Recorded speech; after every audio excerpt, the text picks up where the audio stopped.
Hey guys, Josh here, and Everholm, a new magical farming sim, just released on Steam this November 11th. I played it for 15 hours, and in this video I'll be sharing with you my first thoughts, what I like and dislike about my experience so far, so you know what to expect and if it's a game for you or not. Leave a like and subscribe for more farming sim related content, and let's get started. Everholm puts you in the role of Lily, this girl looking for her sister Melanie. You wake up in this world called Everholm, where everybody seems to know and remember you, but you have no clue who anybody is, and no one seems to know about your sister. The story is intriguing, but it's still a very open-ended experience. As you progress and explore the world, you do learn a bit more, but you're not forced to follow a linear path or a main quest, so the story is more like a background thing that sets the tone. What captured my attention the most with this game right from the start is the atmosphere. The isometric pixel art, the animations, including tiny details like dirt splashing around when you till the soil, the UI, visually and also in terms of sound effects and music, everything looks and sounds so polished, and you can tell just how much care the developers put into this game. We've been getting a lot of rough indie farming sims lately, Orange Season and Garden Witch Life to name a few, so that is a nice change of pace. While we're talking about the developers, I had to rewrite most of this video because they've been really hard at work. Originally, I was going to tell you how the upgraded watering can doesn't work properly, the discrepancy between the actual shop schedules and their schedule on the map, seeds for spring crops that can't be bought during spring, lots of typos, but they've put out a few patches already. As of the making of this video, we're at version 1.0.3, and most of the bugs I've had with the game have been fixed. I still have a few complaints and issues about the game, which I will make sure to mention throughout this video, but I just want to put it out there that the devs have been addressing the player feedback very quickly, and so hopefully any other problem I have will get resolved in the near future. But before we get into these problems, let's go over what you can expect in terms of gameplay. As I said earlier, Everholm is pretty open-ended, so don't expect too much direction, but it still gives you objectives almost like trophies or achievements to work towards. Harvest a certain number of crops, upgrade one of your tools, reach this specific level in the underworld, catch all of the bugs, there are only 5 of them, but still, do this or that, there is a lot of objectives. They give you this amazing feeling of always working towards something, and the rewards, usually coins or special items, are always worth it. On top of these objectives, there's also a bulletin board with weekly jobs that are more like your typical fetch quests, and the newspaper will make its way to your front door every morning, sometimes with a special quest, but always with some useful tips and tricks, the weather for the next day, and a card with your daily fortune telling you if you'll be lucky or not, which I'm not quite sure what it affects exactly. I love the idea of the newspaper. I look at it more than I watch TV and other farming sims, and that is the kind of detail I really appreciate about Everholm. So it's up to you to decide what objective to work on and how you want to split your time between farming, ranching, fishing, mining, crafting, socializing, all of these features that you would expect in a farming sim. The game lets you adjust the length of a day. I've been playing on normal, which is pretty fast-paced, but there's also a longer and longest setting to choose from if you want to do more without having to rush. Farming feels great, the animations are nice, it's responsive, you can upgrade your watering can, craft sprinklers or use spells to water your crops faster, and I like that even though it can be a bit hard to tell if a crop has been watered or not by looking at the soil, each crop also has a little emote that smiles when it is watered. The only problem I have right now with farming is that birds eat your crops if you don't have scarecrows, which in itself is a fine mechanic, but the description for their scarecrow does not say how big of an area it covers, and it also does not show you. I'm too lazy to experiment and find out these numbers by myself, so birds have been eating some of my crops, but I have hope that the devs will work on fixing that. Ranching is pretty basic. You can buy cute animals like cows, sheep, chickens. You feed them, and once they're adult, they'll give you products every day. The only thing I'm slightly confused with is you can feed them either fiber, grass, or hay. Each animal has a favorite food, which boosts their affection, but when you place the food in the barn, you don't know who's going to eat what. So I have one cow that loves grass, one sheep that loves hay, but I don't really know who's gonna eat what or if it makes any difference, so I just feed them all the same thing. I also had some issues with the barn itself. Maybe that has been fixed already, but you need to build the barn in this game, and I first placed it in the middle of nowhere, completely outside of my farm by accident, because I had it selected in my toolbar and I clicked on the screen. There's always a confirmation pop-up when you want to eat something, but no confirmation for placing a whole expensive building. So I quit the game without saving, came back, I tried placing it outside of my farm again, but a lot closer to it, and that didn't work. So I don't think you're supposed to be able to place buildings outside of your farm, but sometimes it does let you do it. and you can place fences and decor items anywhere, so it just feels inconsistent. This is a recurring pattern with Everholm where things are not properly explained. On one hand, I like that it doesn't hold my hand, it lets me do what I want, but I would love to know the specifics of how the animals work, where can I put my barn, what is the range of a scarecrow, and also with some quests, like 1 or 2 hours into the game, you get an objective to purchase a spell that will summon a cloud to water your crops. However, in order to unlock that spell, you need a rusted cup. I've now played for 15 hours and I have not seen or heard of that rusted cup anywhere. In fact, I've not been able to unlock a single magic spell, which seems to be one of the main features of this game. Another objective early on is to purchase an enchanted shovel, which lets you dig things up like coal and maybe some other valuable items. It seems very useful, but it requires a blue crystal that I've also never seen. I'm sure I will stumble upon these items eventually, but I find that a lot of things are either not explained or the pacing is off, and it's distracting because when you receive a quest, you think it means you're at a point in the game where it is realistic to achieve, but more often than not, that's not the case here. So if you play Everholm for the first time, you'll probably have a lot of questions that will get answered just by putting a ton more hours into the game. And one thing you should know is that progress is kind of slow.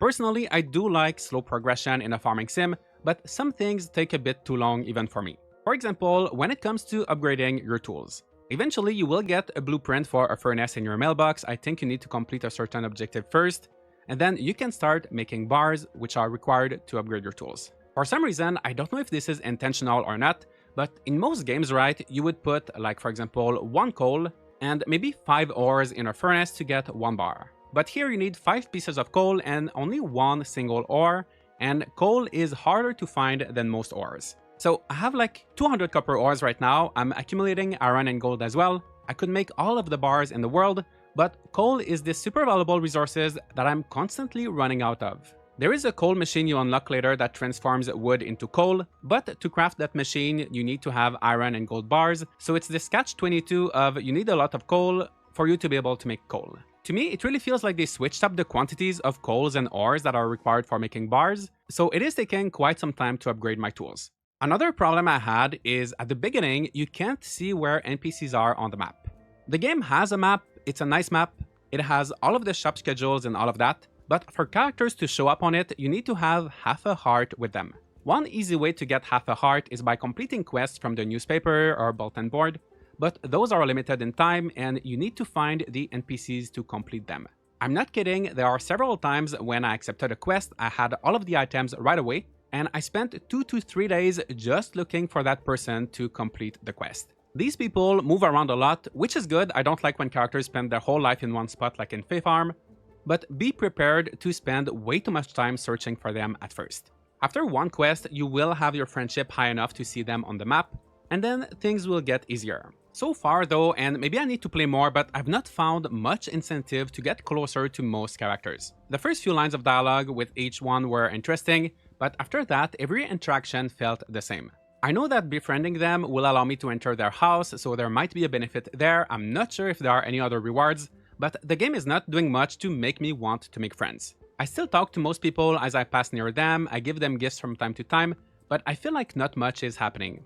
I also know that there is no romance, which is normal since you play as a child, I think, but if you've played more than me and you managed to get something nice out of a friendship, let me know and I will pin your comments for others to see. One aspect of the community that I did like were the festivals. There is one per season, not enough in my opinion. I wish there was something either every week or 2 weeks to break the monotony a bit, but the festivals are fun. The one in spring has a race minigame where you have to hit the arrows at the right time, kind of like in DDR. Also a lottery kind of thing to get either random items or tickets to exchange for unique prizes. And I think there is an egg hunt, which I didn't do because the different things you could interact with during festivals were not obvious, but according to a recent patch note, that has been fixed. I also did the summer festival, which had a fun minigame. I approve, I had a good time, so you can expect one fun festival per month. Another fun thing you can do for the rest of the month is fishing, if you like the fishing mechanic of Stardew Valley. It's practically the same thing here, so you have to hold or click quickly to stay in the right area where the fish is, but it is a circle instead of a straight bar. I did find it easier than in Stardew Valley, or maybe I just didn't find any of the difficult fish, but that's pretty much all there is to it to fishing. Last but not least, let's discuss the Underworld, this game's equivalent to the mines. Each floor has rocks and a few other resources to gather, as well as enemies to defeat. For each enemy defeated or rock broken, you have a chance of unlocking this ray of light that will bring you to the next floor. There are checkpoints every 5 floors, and every 20 floors, the biome, monsters, and resources change. Overall, it works well, but I do have some complaints with the combat. Eventually, you unlock better weapons like these blow darts, which I really like. Magic wands, I still don't have any of those. But you start with a wooden club, and that one is not great. I don't mind starting with bad equipment, of course there should be a sense of progression in any game, but using that weapon just does not feel right. The range is so short that you have to almost touch the monsters to hit them, but if you do touch them, obviously you take damage. The hitbox for some attacks from the monsters also seem a bit too large, like these bushes will throw prickly fruits at you, these slimes will throw goo on the floor, and there has been so many instances when I thought I was safe, but those things still hurt me even though my character didn't really touch them. I will try to show some footage of that, you argue in the comments if you think I should have gotten hit or not. There were also times when I died without even seeing the attack that caused it, and other times it would show I had a bit of HP left, like right here I died with 5 HP. Another thing, if you put your cursor over the HP, energy or mana bar, you will see the exact numbers, but just looking at it, it is hard to tell how much you have because there's always a bit of color at the very bottom of the bar. So for example, you could be at 0 energy, still see a bit of green, think you're fine, use one of your tools and pass out. When you're in the middle of a fight, you don't have time to put your cursor to see the exact numbers, so having a more accurate bar would be so useful. Overall, I'm not really a big fan of the combat. These bats are so incredibly annoying even if I use a ranged weapon, which consumes energy, and you cannot get too far without fighting in this game. So if you don't like combat in farming sims, this is not the one for you. In the latest patch, they increased the knockback specifically for those bats, making them a bit easier to fight, but I would love to see more improvements to the combat. I think that a few tweaks like a slightly wider range for the wooden club, and smaller hitboxes for some of the monsters' attacks would make a huge difference. One last little thing I want to mention, I think it's a bug, I truly hope it gets fixed. If the developers are watching this and you want me to send you my save file or something, let me know. At one point, I received a letter through the mail asking me to ship 100 crops, but the actual objective to keep track of it never showed up. I know I shipped over 100 crops after receiving that letter and nothing happened. So did I end up missing out on an important item because of that? Maybe on other quests? Were there other objectives locked after that one? Will I have to start from the beginning? I'm not sure. Similarly, one time I saw a cutscene where a character threw eggs at a house. I'm not sure, but I think I could have interacted with the eggs. I never did, but the eggs disappeared after I quit the game. I've never heard any character mentioning them, no follow-up cutscene, and I don't know if I missed out on something because of that. So even though a lot of bugs are getting fixed, there are lots of lull moments where I feel like something's missing, so as much as I am enjoying the game, I think I am going to wait a little bit before I put too much time into it.